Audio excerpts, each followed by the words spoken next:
Ahoy there, I'm Captain Chris. I'm not a real captain, but in this video I'm going to take you on a full tour of the Virgin Voyages cruise ship Resilient Lady so that you'll know what to expect if you're planning a cruise on this ship anytime soon.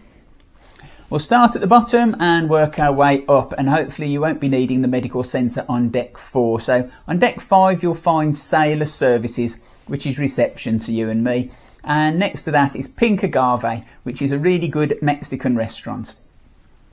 You enter through the Tunnel of Lights and then you'll be treated to fantastic food with some really imaginative dishes and the largest selection of tequila and mezcal at sea. Alongside that is Razzle Dazzle Restaurant, which is decorated in black and white stripes and serves a new American style of cuisine, and you can have brunch or dinner here. Actually, the breakfast or brunch here was great, and you should definitely consider the formal restaurants in the mornings, not just the evenings. Also on this deck is the spa for all your pamper treatments. Up to deck 6 now, and the 2 main entertainment venues are here. The Red Room is the main theatre, but for some shows all of these seats are removed and the performers move between the audience as they stand and watch. We saw a fabulous show called Persephone here, which is highly recommended. Also on this deck is the Manor, which is a 2-floor nightclub, has a great sparkly entrance and which also has a variety of shows and music. We went on one of the comedy cruises, so it was mostly comedians that we saw, but there'd be plenty of variety on other cruises. As with most cruise ships, there's a large casino where you can win or lose your holiday spending money, and although I'm not one for a casino myself, these places are always popular with their gaming machines and card tables.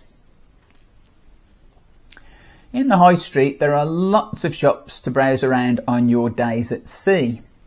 There's all the usual selection of watches and jewellery, sunglasses and handbags, and there's clothing too, and perfumes and cosmetics, and there's a duty-free shop as well as a barber shop, and you could even get a permanent souvenir from your holiday by getting a tattoo at the Squid Ink Tattoo Parlour. At the back of this deck are 3 more super restaurants. The Wake has views out to the ship's trail and is an excellent steak and seafood restaurant. The entrance, strangely, is on deck 7, but once you've made your grand entrance down the stairs, you'll be treated to a really fantastic meal, whatever you choose, and it's another excellent choice for breakfast. Extra Virgin is an elevated Italian eatery serving regionally inspired food and is usually voted the passengers' favourite restaurant on the whole ship.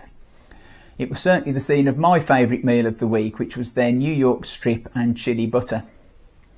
There's a fantastic selection of Italian wines here too to complement your meal perfectly.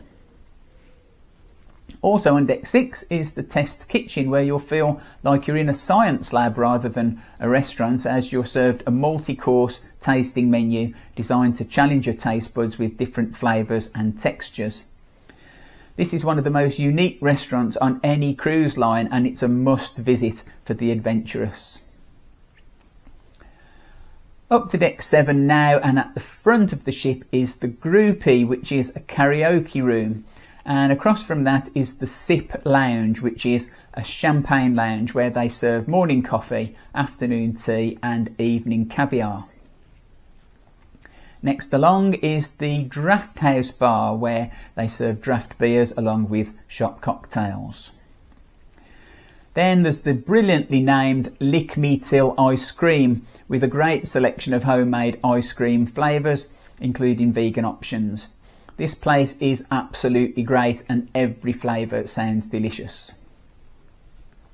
There's also the Grounds Club, which is a specialty coffee shop, one of 2 on board the Resilient Lady, and this is by the Loose Cannon, which is another very informal bar with beer, cocktails and a jukebox.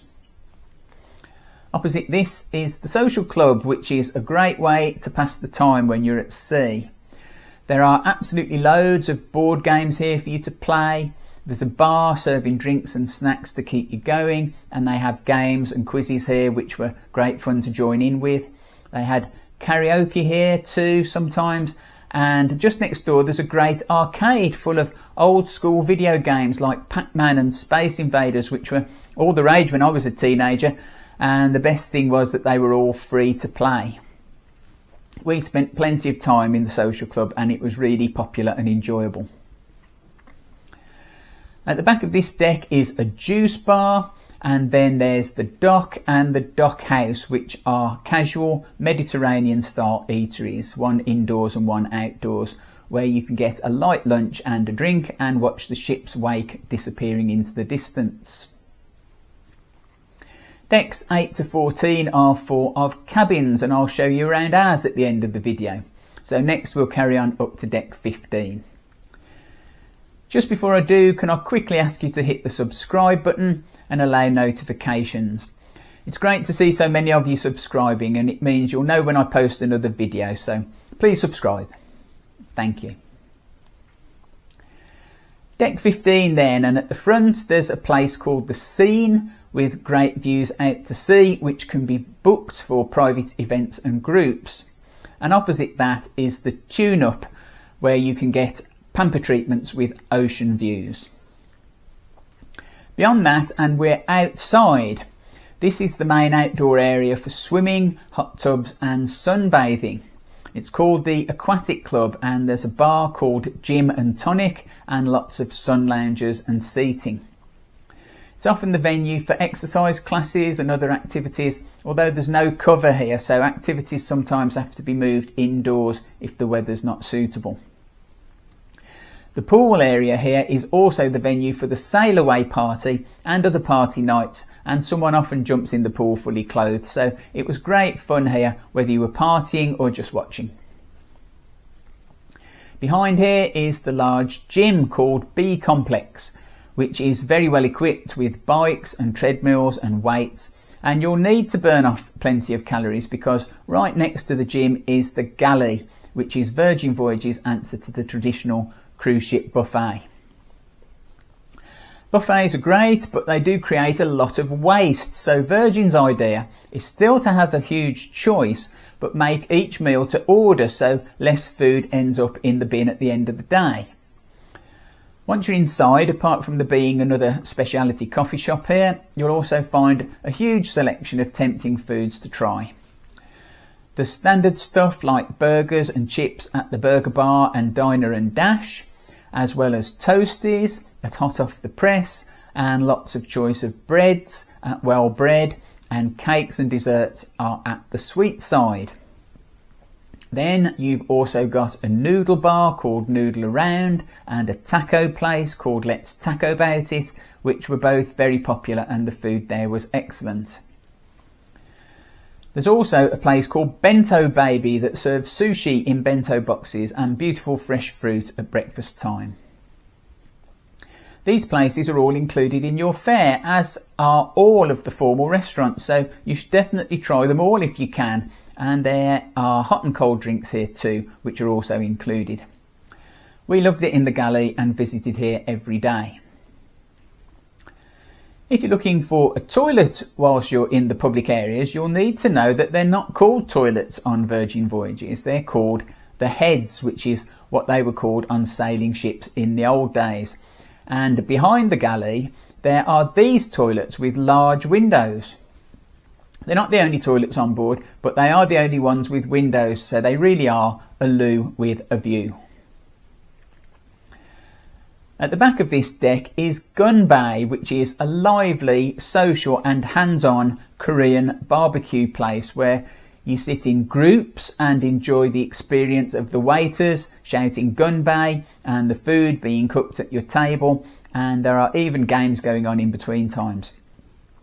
If you want a quiet table for two, you've come to the wrong place. Up to deck 16 now, and if you're staying in a Rockstar cabin, you can use Richard's Rooftop, named after Richard Branson of course, and exclusively for Rockstar guests. And behind it is this smoking area, which has fantastic views, although could be a little chilly depending on the weather. Next you come to the Sun Club area, which is a sunbathing area with a bar, and the Sun Club Cafe, which serve delicious poke bowls and bao buns, which were delicious and just what we fancied on a warm lunchtime. Behind that is a row of cabanas which can be booked for your exclusive use, but they're not cheap at $250 to $350, but they've got great views though. On the opposite side of the deck is the athletic club, which has lots of ways to exercise and work out, and there's even a boxing ring. There's a sports court too and swings, although take it easy as they're a bit close to the edge, and after you've done all that exercise you'll have built up a thirst, so there's a bar up there as well. Right up at the top on deck 17 is a jogging track with quite a sensational view, and this area called the Perch, which is a lovely quiet outdoor space for relaxation, yoga, meditation and stretching. I'm told that topless sunbathing is allowed here, but I kept all of my clothes on. Now, I promised you a look round our cabin, which was number 12038A. It was a balcony cabin on deck 12. It was really nice inside and there was a hammock on the balcony. The bathroom wasn't the biggest though compared to other ships we've been on, but it was okay. The coolest feature of all though is that all of the features of your cabin are controlled by a tablet, including the lights, the curtains, the TV, the air conditioning and the mood music. You can contact your cabin steward too, and plenty more besides, and we thought it was a great novelty. I've made more videos about this ship, so why not check out another one next, and until next time, thanks for watching.